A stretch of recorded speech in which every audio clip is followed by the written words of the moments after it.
الحمد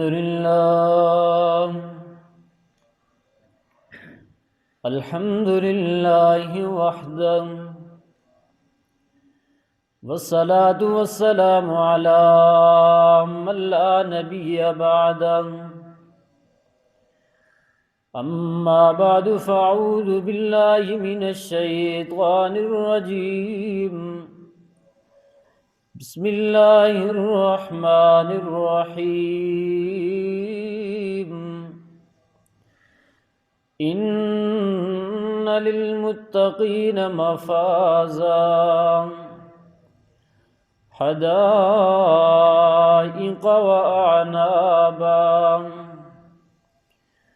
وكواعب أترابا، وكأسا دهاقا. لا يسمعون فيها لغوا ولا كذابا، جزاء من ربك عطاء حسابا. صدق الله المولانا العظيم، وصدق رسوله النبي الكريم، ونحن على ذلك لمن الشاهدين والشاكرين، والحمد لله رب العالمين. اللهم صل على محمد وعلى آل محمد، كما صليت على إبراهيم وعلى آل إبراهيم إنك حميد مجيد. اللهم بارك على محمد وعلى آل محمد، كما باركت على إبراهيم وعلى آل إبراهيم إنك حميد مجيد. قابل صد تعظیم و تکریم بزرگان محفل، عزیز ساتھیوں، پیارے بچوں، اللہ رب العزت کا لاکھوں اربوں خربوں شکر ہے کہ جس ذات کریم نے ہمیں اپنے گھر میں آنے کی توفیق عطا فرمائی.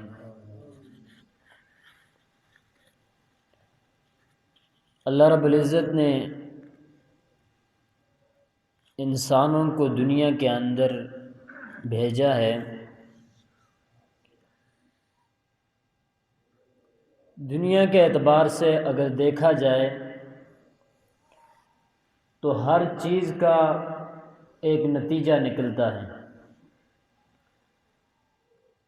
دنیا کو بھی اللہ نے ہی بنایا ہے، آخرت کو بھی اللہ نے ہی بنایا ہے. دنیا کے اندر نتائج جو ہیں یہ انسان کے تجربات کے لیے ہیں. اگر انسان کوئی کام سر انجام دیتا ہے تو اس کا نتیجہ نکلتا ہے. نتیجہ دو صورتوں میں ہوتا ہے، یا تو کامیابی کی صورت میں ہوتا ہے یا ناکامی کی صورت میں ہوتا ہے. اللہ رب العزت نے بھی اس دنیا کے بعد، اس دنیا کی زندگی گزارنے کے بعد انسان کے لیے بھی ایک نتیجہ تیار کر رکھا ہے. وہ نتیجہ یا تو جنت کی صورت میں ہے، وہ کامیابی کی صورت ہے، یا جہنم کی صورت میں ہے، وہ ناکامی کی صورت ہے.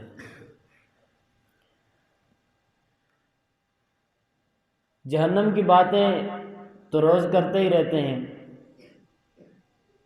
جہنم دیا گلاں سن کے تے بندہ پریشان ہی ہوتا رہتا ہے. آج میں نے موضوع یہ رکھا ہے کہ جنت کے مناظر، جنت کے مناظر، تاکہ اللہ کی نعمتوں کو دیکھ کر ہم شکر ادا کریں اور اس طرف رغبت کریں، تھوڑا تھوڑا دل بھی خوش ہو دل سی کہ اللہ پاک نے ہمارے لیے کس قدر نعمتیں رکھی ہیں۔ جنت کا حصول اللہ رب العزت کی فرمانبرداری کے اندر ہے۔ جنت کا حصول، بولیں جنت کا حصول اللہ رب العزت کی فرمانبرداری کے اندر ہے۔ اللہ نے ہمیں دنیا کے اندر بھیجا ہے، ہم اللہ رب العزت کی فرمانبرداری کر کے اس کے احکام کو بجا لا کر اس جنت کو اور اس کے اندر عظیم عظیم نعمتوں کو حاصل کر سکتے ہیں۔ جنت کو آج تک کسی انسان نے دیکھا نہیں ہے سوائے حضور پاک صلی اللہ علیہ وسلم کے۔ یہ جو جنت کے مناظر ہم تک پہنچے ہیں، یہ جو قرآن نے بیان کیے ہیں وہ پہنچے ہیں، جو احادیث مبارکہ کے اندر نبی پاک صلی اللہ علیہ وسلم نے بیان فرمائے ہیں وہ پہنچے ہیں۔ اب جنت کا حصول اللہ رب العزت کی نبی پاک صلی اللہ علیہ وسلم کی فرمانبرداری کے اندر ہے۔ اب جو شخص دنیا کے اندر آ کے اللہ رب العزت کے احکام کو بجا لائے، اس کے طریقے کے مطابق زندگی گزارے، اللہ رب العزت کل قیامت کے دن اس کو جنت عطا فرمائیں گے۔ اب حدیث مبارکہ کے اندر آتا ہے کہ وہ جنتی جس کے اعمال کچھ کم پڑ گئے اور کم پڑنے کی وجہ سے بعض گناہوں کی سزا کے اندر اللہ رب العزت اس کو جہنم کے اندر داخل فرمائیں گے، حدیث مبارکہ کے اندر اس جنتی کی جنت کا حال بیان کیا گیا ہے۔ اس جنتی جو سزا بھی بھگتے گا اور پھر جنت میں جائے گا، اس کو حدیث مبارکہ میں ادنی جنتی کہا گیا ہے کہ سب سے نچلے درجے کا جنتی، اس کی جنت کا حال حدیث مبارکہ میں بیان کیا گیا ہے۔ روایت کے اندر آتا ہے کہ نبی پاک صلی اللہ علیہ وسلم نے ارشاد فرمایا کہ وہ شخص جس کو گناہوں کی سزا بھگتنے کے لیے جہنم کے اندر ڈال دیا جائے گا، کچھ عرصہ وہ جہنم کے اندر رہے گا، پھر اللہ رب العزت سے گزارشات کرے گا کہ اللہ تو بڑا رحمان ہے، بڑا رحیم ہے، بڑا رحم کرنے والا ہے، مجھے جہنم سے نکال کے ذرا اس کے کنارے پر لے جا، مجھے اس جہنم سے نکال کر، اس کی گرمی سے، شدت سے، تپش سے نکال کر مجھے ذرا اس کے کنارے پر لے جا تاکہ کچھ سکون محسوس کر سکوں۔ اللہ رب العزت بڑے رحمان ہیں، بڑے رحیم ہیں، کریم ذات ہے۔ اللہ رب العزت اس سے فرمائیں گے کہ اگر میں تجھے نکال کر کنارے پر لے جاؤں تو پھر تو آگے کی طلب کرے گا۔ حدیث مبارکہ کے اندر آتا ہے کہ وہ جہنمی، جو مسلمان جہنم کے اندر ہے، وہ کہے گا نہیں رب العالمین، آپ مجھے کنارے تک لے جائیں، اس سے آگے کی خواہش میں نہیں کروں گا، وعدہ ہے میرا ایسا نہیں کروں گا۔ تو اللہ رب العزت اپنی رحمت میں اس کو نکال کر جہنم سے کنارے تک لے جائیں گے۔ اب کچھ وقت کے لیے وہ اس کنارے پر رہے گا تو پھر خواہش ظاہر کرے گا، درخواست کرے گا، اے اللہ آپ نے مجھے جہنم کے گڑھے سے نکال کے کنارے تک لائے ہیں، اب مجھے تھوڑا سا اور آگے لے چلیں تاکہ یہ جو تپش مجھے محسوس ہو رہی ہے یہ بھی ختم ہو جائے، میں اور سکون کے اندر ہو جاؤں۔ اب اللہ رب العزت فرمائیں گے کہ تو نے کہا نہیں تھا کہ اب میں اس سے آگے کی طلب نہیں کروں گا، پھر تو وعدہ خلافی کر رہا ہے۔ وہ کہے گا نہیں رب العالمین، اب بس وہاں تک لے جائیں، اس سے آگے پھر آپ سے کوئی درخواست نہیں کروں گا۔ اب اللہ رب العزت اپنی رحمان اور رحیم ہونے کی وجہ سے اپنی رحمت کے سائے کے اندر اس کو اس کنارے سے تھوڑا اور آگے کر دیں گے۔ اب پھر کچھ عرصہ وہاں پر رہے گا، پھر کہے گا رب العالمین وہ جو جنت نظر آ رہی ہے مجھے تھوڑا سا اس کے قریب کر دیں، مجھے تھوڑا سا اس کے قریب کر دیں۔ اللہ رب العزت فرمائیں گے تو نے وعدہ نہیں کیا تھا کہ اب میں کوئی آرزو نہیں کروں گا، یہاں سے آگے جانے کی خواہش نہیں کروں گا؟ تو وہ کہے گا کہا تو تھا، لیکن وہاں تک لے جائیں پھر اس کے بعد نہیں کروں گا ایسا۔ اب اللہ رب العزت پھر اس کو وہاں سے اٹھا کے تھوڑا اور آگے لے جائیں گے، تو وہاں تک چلا جائے گا جہاں سے اس کو جنت کے مناظر اور زیادہ نظر آنے لگیں گے۔ پھر اللہ رب العزت سے درخواست کرے گا، اے اللہ تو رحمان ہے، تو رحیم ہے، اپنے فضل سے مجھے جنت کے دروازے تک لے جا، مجھے جنت کے دروازے تک لے جا۔ اللہ رب العزت فرمائیں گے تو نے وعدہ نہیں کیا تھا کہ اس سے آگے اور کچھ نہیں کہوں گا، اب کہہ رہا ہے جنت کے دروازے تک لے جا۔ جنت کے دروازے میں جا کر تو کہے گا مجھے اندر بھی داخل کر دے، کہے گا بس وہاں تک لے جائیں اور نہیں کہوں گا۔ کرتے کرتے وہ اگلی دفعہ پھر کہے گا اے اللہ تو اتنا رحمان ہے، اتنا رحیم ہے، وہاں سے نکال کے تو یہاں تک لے آیا ہے، تو تیری رحمت کے آگے کیا بعید ہے کہ تو مجھے جنت میں بھی داخل کر دے۔ تو اللہ رب العزت اپنے فضل و کرم سے اس کو جنت کے اندر داخل فرمائیں گے، اور صرف داخل ہی نہیں فرمائیں گے، ساتھ ہی اعلان بھی فرمائیں گے کہ میں نے تجھے دنیا کے رقبے کے برابر جنت عطا کر دی، تجھے دنیا کے رقبے کے برابر جنت عطا کر دی۔ وہ کہے گا اے اللہ آپ رحمان ہیں، آپ رحیم ہیں، آپ اتنی عظمتوں والے ہیں، آپ میرے ساتھ مذاق کر رہے ہیں؟ اللہ رب العزت فرمائیں گے نہیں، میں مذاق نہیں کر رہا ہوں، حقیقت کے اندر ہم نے تجھے اتنی جنت عطا کر دی ہے۔ یہ اللہ رب العزت ادنا جنتی کو جو اپنے گناہوں کی سزا بھگت کے جنت کے اندر جائے گا، اس کو اس دنیا کے رقبے کے برابر جنت عطا فرمائیں گے۔ اور پھر جنت کے اندر کے جو مناظر ہوں گے، حضرت ابو ہریرہ رضی اللہ تعالی عنہ کے بارے میں ان کے ایک شاگرد نقل کرتے ہیں، حضرت سعید بن مسیب رحمۃ اللہ علیہ، یہ تابعین ہیں، تابعیوں میں سے ہیں، وہ کہتے ہیں کہ میں اور میرے استاد ابو ہریرہ رضی اللہ تعالی عنہ ایک دن بازار میں گئے، انہیں کوئی چیز لینی تھی، تو جب وہ چیز خرید چکے واپس پلٹنے لگے تو مجھے کہا سعید اللہ رب العزت ہمیں جنت کے بازاروں میں بھی ایسے ہی جمع فرمائے۔ صحابہ کرام کی شان تو دیکھیے کہ دنیا کے اندر بھی کوئی کام کرتے تھے تو ان کا دھیان جو ہوتا تھا وہ آخرت کی طرف ہی ہوتا تھا، کہ چھوٹی سی بات ہے، اب ہم بازار میں روز جاتے ہیں، ہمارے دل میں کبھی خیال نہیں آتا یا دعا ہی کر لیں کہ اللہ میں آج دنیا کے بازار میں آیا ہوں تو مجھے جنت کا بازار بھی عطا فرما، کبھی خیال تک بھی نہیں گزرتا۔ صحابہ کی ہر ادا کے اندر آخرت کی ادا چھپی ہوتی ہے۔ حضرت سعید بن مسیب رحمۃ اللہ علیہ، ان کی روایت کے اندر آتا ہے کہ فرماتے ہیں کہ میرے استاد ابو ہریرہ نے کہا کہ سعید کہ اللہ رب العزت ہم دونوں کو جنت کے بازار میں بھی اسی طرح جمع کر دے۔ تو فرماتے ہیں میں نے اپنے استاد سے سوال کیا کہ استاد جی جنت کا بازار بھی ہوگا؟ بازار کے اندر تو خرید و فروخت ہوا کرتی ہے، کیا جنت کے اندر بھی بازار ہوگا؟ تو ابو ہریرہ رضی اللہ تعالی عنہ نے فرمایا کہ ہاں جنت کے اندر بھی بازار ہوگا۔ نبی پاک صلی اللہ علیہ وسلم نے ارشاد فرمایا کہ جنت کے اندر جمعے والے دن کے اندر اللہ رب العزت بازار لگائیں گے، اور اس بازار کی شان نبی پاک صلی اللہ علیہ وسلم نے یوں بیان فرمائی ہے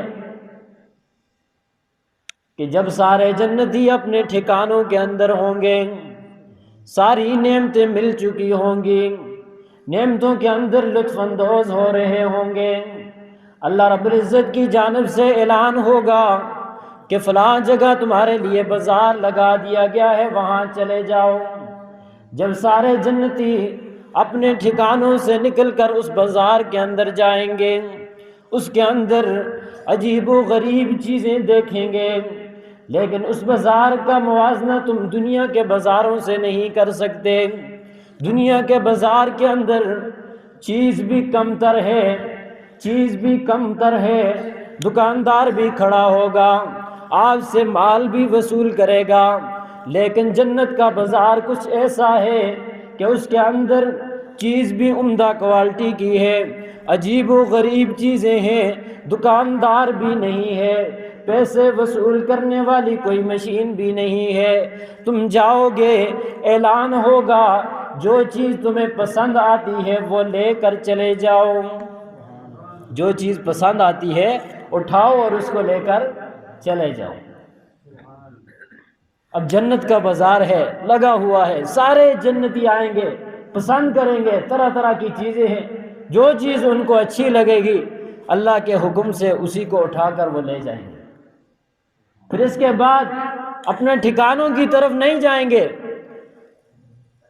اپنے ٹھکانوں کی طرف نہیں جائیں گے، بلکہ اللہ رب العزت کے دربار کے اندر ان کو بلایا جائے گا، اللہ رب العزت کے دربار کے اندر ان کو بلایا جائے گا، اعلان کرنے والا اعلان کرے گا، اللہ کا دربار سجا ہوا ہے، دربار کے اندر بلایا جائے گا، اور دربار کے اندر ہر شخص کے درجے کے مطابق ان کے لیے کرسیاں لگی ہوں گی، ہر شخص کے درجے کے مطابق کرسیاں لگی ہوں گی، جس کے اعمال اوپر جوہرات کی کرسیاں، چاندی کی کرسیاں، سونے کی کرسیاں، موتیوں کی کرسیاں، اور سب سے نچلے درجے کے جو لوگ ہوں گے ان کی کرسیاں مشک و عنبر کے ٹیلوں پر لگی ہوں، سب سے نچلے درجے کے۔ لیکن ایک بات ذہن میں رہے، ہم دنیا کے اندر اگر چھوٹے سکیل والے ہوں، چھوٹے مرتبے والے ہوں، تو وہ خواہش ظاہر کرتے ہیں کہ اللہ مجھے بھی 18واں گریڈ، 22واں گریڈ، 19واں عطا کرے، لیکن جنت کے اندر یہ بات نہیں ہوگی۔ وہاں پر جس درجے پہ بھی ہوگا انسان آگے کی خواہش نہیں کرے گا، اسی پر خوش ہوگا۔ اب ادھر تو دنیا کا 12واں سکیل والا ہے، وہ دعا کرتا ہے یا اللہ 15 تک کھڑ، یا اللہ 22ویں تک کھڑ، 19ویں تک کھڑ، اتھے کھڑ، لیکن وہاں پر یہ بات نہیں ہوگی۔ جس درجے کا بھی ہے وہ اپنے ہی درجے کے اندر خوش ہوگا۔ اللہ رب العزت نے ایسا نظام قائم کیا ہوگا کہ جس جگہ پر بھی ہوگا، جس نعمت کے اندر بھی ہوگا، جس درجے کے اندر بھی ہوگا، وہ اسی کے اندر خوش ہوگا۔ اب اللہ کا دربار سجا ہوا ہوگا، سارے اپنی اپنی نشستوں پر جا کر بیٹھ جائیں گے، پھر اعلان ہوگا، اسرافیل علیہ السلام جس نے سور پھونک کر قیامت کو قائم کرنا ہے، اب اس کو اللہ رب العزت کی جانب سے حکم ہوگا کہ خوبصورت لان کے اندر اللہ رب العزت کا کلام کر کے اس اجتماع کا آغاز کریں۔ اور فرمایا، روایات کے اندر آتا ہے کہ یہ جو جس دن بازار قائم ہوگا، جس دن یہ اللہ رب العزت کا دربار قائم ہوگا، اور جس دن اللہ رب العزت اپنے ان جنتیوں کو اپنا دیدار کروائیں گے، وہ جمعے کا دن ہوگا۔ اور جس وقت دربار کے اندر بلایا جائے گا، اس وقت اعلان کرنے والا یہ اعلان بھی کرے گا کہ دنیا کے اندر جمعے کی صورت کے اندر تمہارا اجتماع ہوتا تھا، تم گھروں سے نکلتے تھے اور جمعے کے اجتماع میں شرکت کرتے تھے، آج اسی کی صورت میں یہ اللہ رب العزت کے دربار کا اجتماع تمہیں میسر کیا جاتا ہے۔ اور اس کے بعد جب اسرافیل علیہ السلام خوبصورت لحن کے اندر کلام الہی سے اس اجتماع کا آغاز کریں گے، تو اس کے بعد ایک بادل جو ہے وہ اوپر چھا جائے گا اس اجتماع پر، اس بادل سے اللہ رب العزت مشک و زعفران کی بارش برسائیں گے، جس سے سب کے جسم جو ہیں وہ معطر ہو جائیں گے، خوشبوئیں مہکنے لگیں گی، اور کہا کہ ایسی خوشبوئیں ہوں گی جن کا دنیا والے تو تصور بھی نہیں کر سکتے۔ ایسی عظیم عظیم خوشبوئیں اس وقت مہکنے لگیں گی، اور ایک ایسی ہوا چلے گی کہ جس سے ان کے حسن و جمال کے اندر اضافہ ہو جائے گا۔ جنتیوں کے حسن و جمال کے اندر ایک ایسی ہوا چلے گی جس سے ان کے حسن و جمال کے اندر اضافہ ہو جائے گا۔ پھر اس کے بعد اللہ رب العزت سارے اجتماع سے مخاطب ہو کے فرمائیں گے، اے جنت والو، کوئی ایسی نعمت ہے جو تمہیں نہ ملی ہو؟ تو جنتی سارے کہیں گے یا اللہ فلاں نعمت بھی مل گئی ہے، فلاں بھی مل گئی ہے، فلاں بھی مل گئی ہے، ساری کی ساری نعمتیں مل گئی ہیں، اب اس سے بڑھ کر اور نعمت کیا ہو سکتی ہے؟ اللہ رب العزت فرمائیں گے ایک نعمت ایسی ہے کہ جو تمہیں ابھی تک نہیں ملی، ایک نعمت ایسی ہے جو تمہیں ابھی تک نہیں ملی ہے۔ جنتی کہیں گے یا اللہ وہ کون سی نعمت ہے جو ہمیں ابھی تک نہیں ملی ہے؟ اس وقت بھی مولوی کام آئے گا، اس وقت بھی مولوی کام آئے گا۔ آج تم کہتے ہو مولوی کا کیا کام ہے؟ مولوی کا کیا کام ہے؟ ادھر سے بھی مولوی کو کوس رہے ہو، ادھر سے بھی مولوی کو کوس رہے ہو، مولوی ادھر جا رہا ہے، مولوی ادھر جا رہا ہے، مولوی مارکیٹ کیوں جا رہا ہے، مولوی بازار کیوں جا رہا ہے، مولوی فلاں کام کیوں کر رہا ہے، مولوی مرغے کیوں کھا رہے ہیں، مولوی گوشت کیوں کھا رہے ہیں، مولوی دال تک گزارا کیوں نہیں کرتا، مولوی کو کیا ضرورت ہے اچھا مکان دی، مولوی کو گڈی دی کیا ضرورت ہے؟ کام تمہارے دنیا میں بھی مولوی ہی کر رہا ہے، آخرت میں بھی مولوی کرے گا۔ جب بچہ پیدا ہوتا ہے کان میں اذان مولوی دیتا ہے، جب مرتا ہے تو جنازہ مولوی پڑھاتا ہے، کفن مولوی دیتا ہے، اس کا کیا کہتے ہیں تلقین مولوی پڑھتا ہے، دفناتا مولوی ہے، پھر بھی مولوی پہ اعتراض ہے، مولوی کا کیا کام ہے؟ اس وقت بھی مولوی کی طرف جاؤ گے، مولوی کے بغیر گزارا وہاں بھی نہیں ہوگا، مولوی کے بغیر گزارا وہاں بھی نہیں ہوگا۔ سارے علماء کرام کے پاس جائیں گے، بتاؤ اللہ تعالیٰ فرما رہے ہیں کہ ایک نعمت باقی ہے، وہ کون سی ہے؟ تو علماء اس وقت بتائیں گے کہ اللہ رب العزت کا دیدار باقی ہے، اللہ رب العزت کا دیدار باقی ہے۔ تو سارے یک زباں ہو کر پکاریں گے، بولیں گے اے اللہ آپ کا دیدار باقی ہے۔ تو اللہ رب العزت جب اس وقت اپنا دیدار کروائیں گے، جتنی نعمتیں ہوں گی ساریوں کو بھول جائیں گے، کہیں گے یہی عظیم نعمت ہے۔ ساری نعمتوں پر اللہ رب العزت کا دیدار جو ہے وہ باہر ہی آ جائے گا، سارے پکار پکار کے کہیں گے اس نعمت سے بڑھ کر تو کوئی نعمت ہے ہی نہیں۔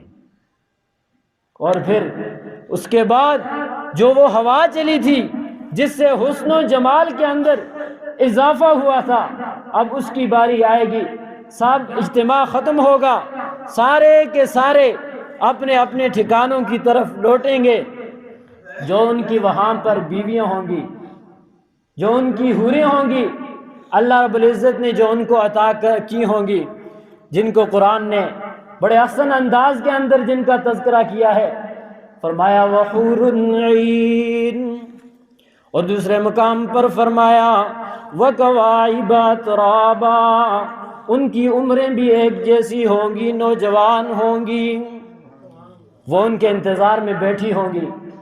اب جب یہ آئیں گے تو وہ کہیں گے اوے صبح کو تو تمہارا لہجہ، تمہارا حسن و جمال ایسا نہیں تھا جیسا اب ہے، اور وہ بھی جو مرد اجتماع کے اندر گئے ہوں گے وہ بھی کہیں گے ہم بھی صبح جس حالت میں تمہیں چھوڑ کر گئے تھے وہ تو تمہارا حسن و جمال اور تھا، اب تو تم بہت ہی حسین لگ رہی ہو۔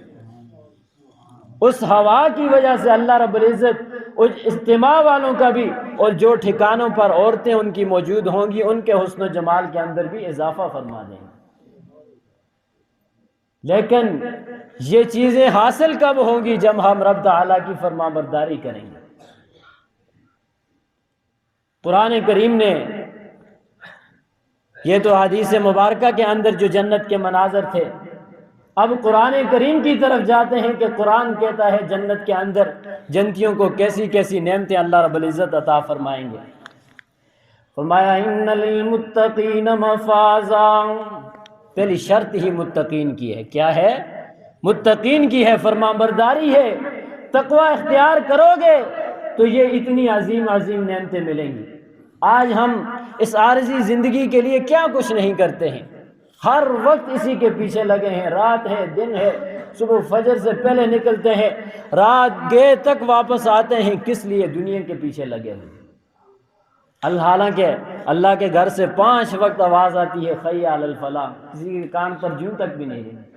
نہ ہی آتے ہیں، نہ ہی فکر کرتے ہیں، لیکن حقیقت کے اندر اس دنیا کی نعمتوں سے کہیں بڑھ کے وہ عظیم نعمتیں موجود ہیں، لیکن ان کے حصول کے لیے سب سے پہلی شرط فرما دی، ان للمتقین مفازا حدائق واعنابا وکواعب ترابا وکأسا دہاقا لا يسمعون فيها لغوا ولا كذابا جزاء من ربك عطاء حسابا۔ فرمایا ان للمتقین مفازا، متقی لوگ کامیاب ہو جائیں گے، پرہیزگار لوگ کامیاب ہو جائیں گے، ٹھکانے پا جائیں گے۔ مفازا وہ کامیابی جو دنیا والی کامیابی نہیں ہے، آخرت والی ابدی کامیابی، ہمیشہ کی کامیابی۔ ان للمتقین مفازا حدائق واعنابا، انگوروں کے باغات ہوں گے، پھلوں کے باغات ہوں گے تو دنیا کے پھلوں جیسے، لیکن ان کا ذائقہ کہیں بڑھ کر ہوگا۔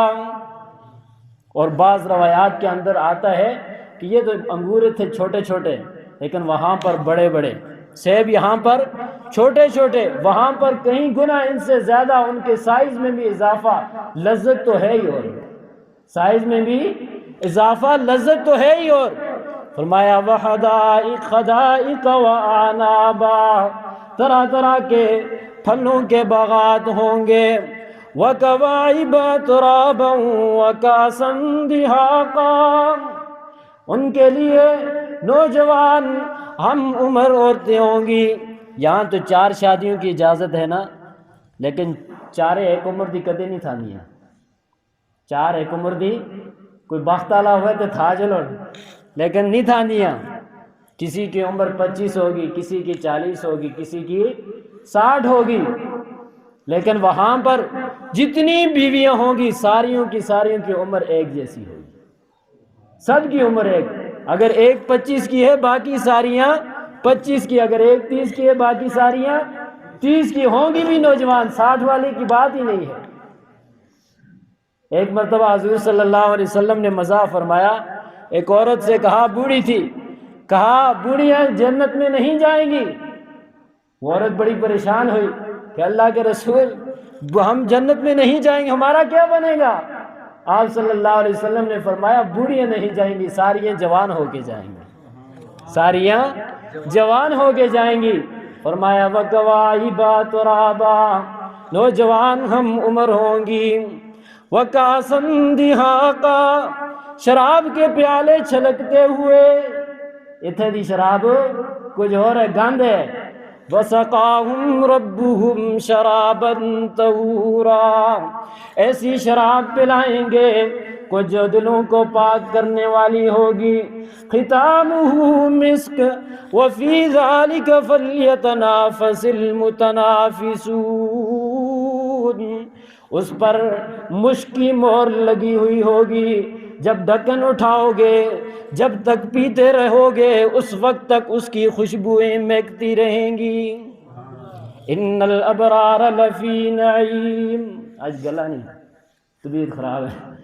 ان الابرار لفی نعیم،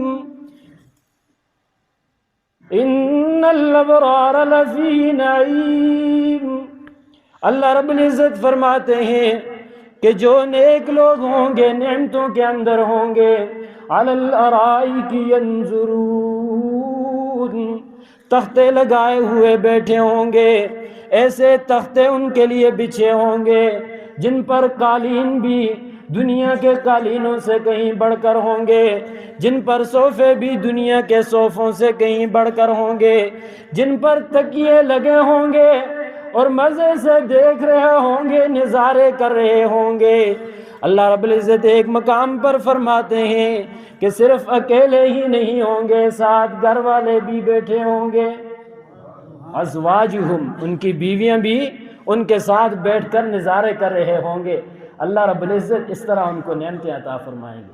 اور کتنے ہی قرآن کریم کے اندر مقامات ہیں جن پر اللہ رب العزت نے جنت کی نعمتوں کا تذکرہ فرمایا ہے۔ باغات ہوں گے، ان کے نیچے نہریں بہتی ہوئی ہوں گی، پانی کی، میٹھے پانیوں کی، شہد کی نہریں، شراب طہورہ کی نہریں، طرح طرح کی اللہ رب العزت نعمتیں عطا فرمائیں گے۔ لیکن شرط کیا ہے؟ ان للمتقین کو کیا ہو؟ پرہیزگار ہو، متقی ہو، اللہ رب العزت کے احکام کو بجا لانے والے ہوں، نیک اعمال کرنے والے ہوں۔ لیکن نیک اعمال کے اندر صرف یہ نہ سمجھا جائے کہ نمازیں پڑھ لی ہیں تو کم چل ویسی، نمازیں پڑھ لی تو کام ہو جائے گا، روزے رکھ لیے تو کام ہو جائے گا، زکوٰۃ ادا کر لی، باقی کچھ کرو نہ کرو ہو جائے گا، حج کر لیا، حاجی صاحب بن گئے تو کام ہو جائے گا۔ ایسا نہیں ہے، دونوں شرطیں ماننی پڑیں گی، حقوق اللہ بھی اور حقوق العباد بھی۔ اور یاد رکھنا، یہ جن حقوق العباد کے اندر آج ہم کوتاہیاں کرتے ہیں، کل انہی کی وجہ سے زیادہ مار پڑنے والی ہے، کل انہی کی وجہ سے زیادہ مار پڑنے والی ہے۔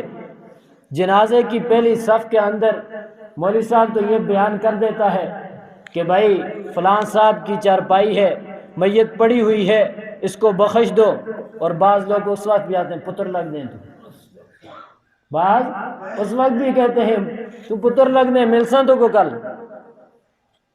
اپنی یہ دنیا کی آنکھ بند ہونے سے پہلے پہلے اپنے معاملات کو نمٹا لو،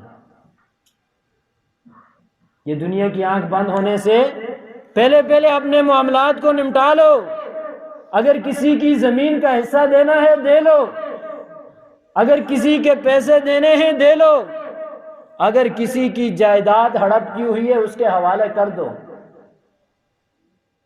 سکندر اعظم نے جب دنیا سے جا رہا تھا نا، اس نے کہا، اپنے نوکروں چاکروں سے وصیت کی کہ جب میرا یہ جسم جو ہے نا جنازہ چارپائی پہ رکھو تو یہ میرے دونوں ہاتھوں کو چادر سے باہر رکھنا۔